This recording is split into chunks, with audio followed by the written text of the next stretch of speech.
अस्सलाम वालेकुम फ्रेंड्स, मेरा नाम है मोहम्मद कासिम और आप देख रहे हैं कासिम टीवी। सुबह का वक्त कितना प्यारा लगता है। नमाज फज्र के बाद जब थोड़ी थोड़ी रोशनी होने लगती है तो बहुत सुहाना वक्त होता है। बल्कि हम में से कुछ लोग सुबह में वर्जिश भी करते हैं ताकि तंदुरुस्त व तवाना रह सकें। कभी आपने अपने जिस्मानी साख्त पर गौर किया है? जिस जिस्म को आप तवाना रखना चाहते हैं, अल्लाह ने उसमें क्या क्या चीज़ें रखी हैं। अगर हम इस बात पर गौर करेंगे तो यकीनन हैरान रह जाएंगे। तो आइए आज हम आपके लिए ऐसी ही दिलचस्प मालूमात लेकर आए हैं कि आप वो मालूमात सुनकर हैरान रह जाएंगे। आज की इस वीडियो में हम आपको इंसानी जिस्म के बारे में ऐसे चंद हक़ाइक़ से आगाह करेंगे जो हमेशा आपके साथ रहने वाले हैं। वीडियो शुरू करने से पहले मेरी आप सबसे ये रिक्वेस्ट है कि अगर आपने मेरा चैनल अभी तक सब्सक्राइब नहीं किया तो काइंडली सब्सक्राइब कर लें और साथ ही साथ बेल के आइकन को प्रेस कर दें ताकि मेरी हर नई आने वाली वीडियो का नोटिफिकेशन आपको आपके नोटिफिकेशन बार में मिल सके। तो चलिए वीडियो शुरू करते हैं।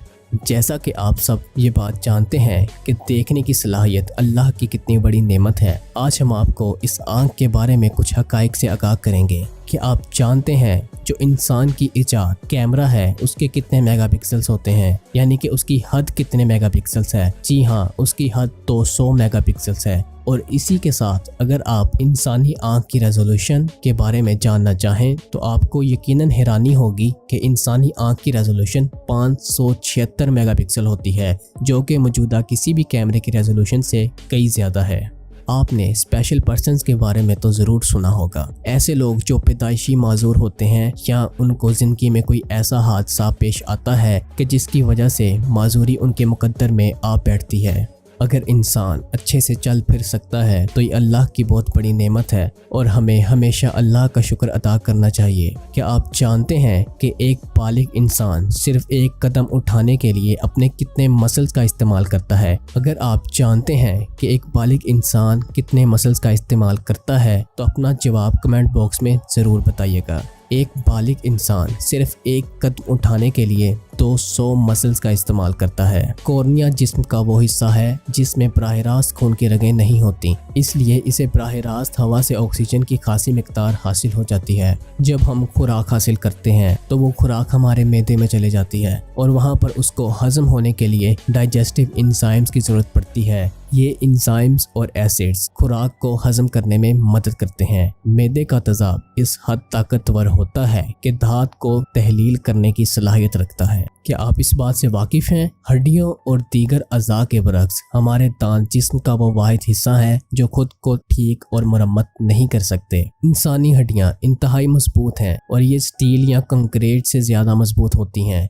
एक क्यूबिक इंच हड्डी में 19,000 पाउंड यानी 8,618 किलोग्राम या इससे भी ज़्यादा वज़न बर्दाश्त करने की सलाहियत मौजूद होती है। हमारी जिल्द यानी कि हमारी स्किन करोड़ों सेल से मिलकर बनी होती है। ये सेल्स वक्त के साथ साथ गिरते रहते हैं और नए बनते रहते हैं। हमारी जिल्द की पूरी सतह हर माह खुद को पूरी तरह से नया तख्लीक करती है, लिहाजा इंसान जिंदगी भर में 1000 मुख्तलिफ जिल्द तब्दील करता है। कुदरती तौर पर सुनहरे बालों वाले लोगों के बाल ज़्यादा होते हैं। इनके सरों पर लगभग 1.5 लाख बाल होते हैं, जबकि स्याह बालों वाले लोगों के पास सिर्फ 1,20,000 के लगभग बाल होते हैं। क्या आप इस बात से वाकिफ़ हैं कि जब कोई इंसान रोता है तो उसकी नाक क्यों बहती है? तो चलिए आज हम आपको इस हक़ाइक़ के बारे में आगाह कर देते हैं। आँख के पपूटे के निचले हिस्से में एक छोटा सा सुराख होता है और उसे लैक्रिमल पंक्टम कहा जाता है और ये आंसुओं को नाक की जानिब बहाता है। यही वजह है कि रोने के बाद नाक बहती है।